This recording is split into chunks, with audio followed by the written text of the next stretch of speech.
The person of Ms. Hassan Zariati.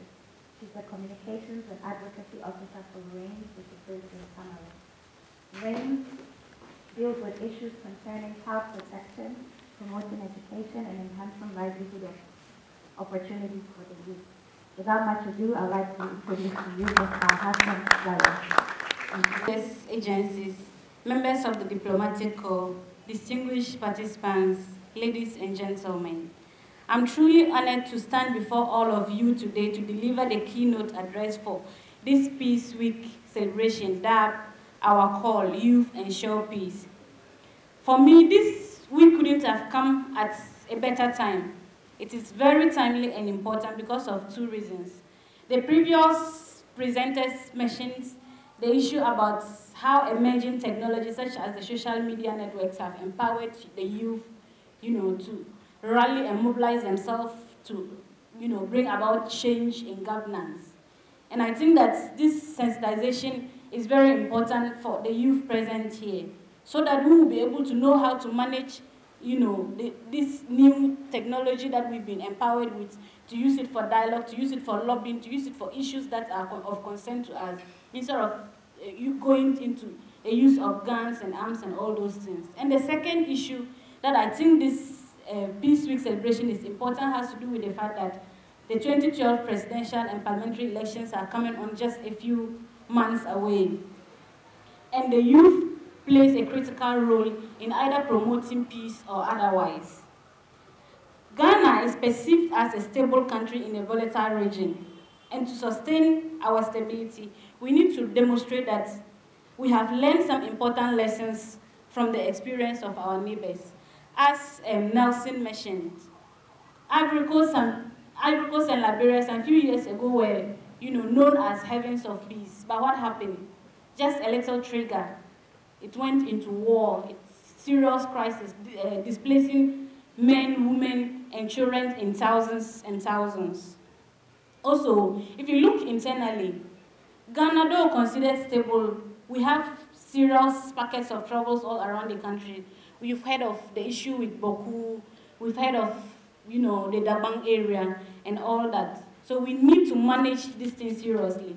Unfortunately for Ghana, the strategy we have always used is a reactive strategy. When the conflict happens, then we bring security presence to all those places without really putting in place strategies to address the root causes of such conflicts. So for me, some of those things just seems to be, time bombs that are sitting and waiting for the little trigger to explode. And they usually, get serious during the elections time, because most of these conflicts are divided along MPP, NDC, the political line. So we need to sensitize the youth, to know how to manage these issues of peace during the elections.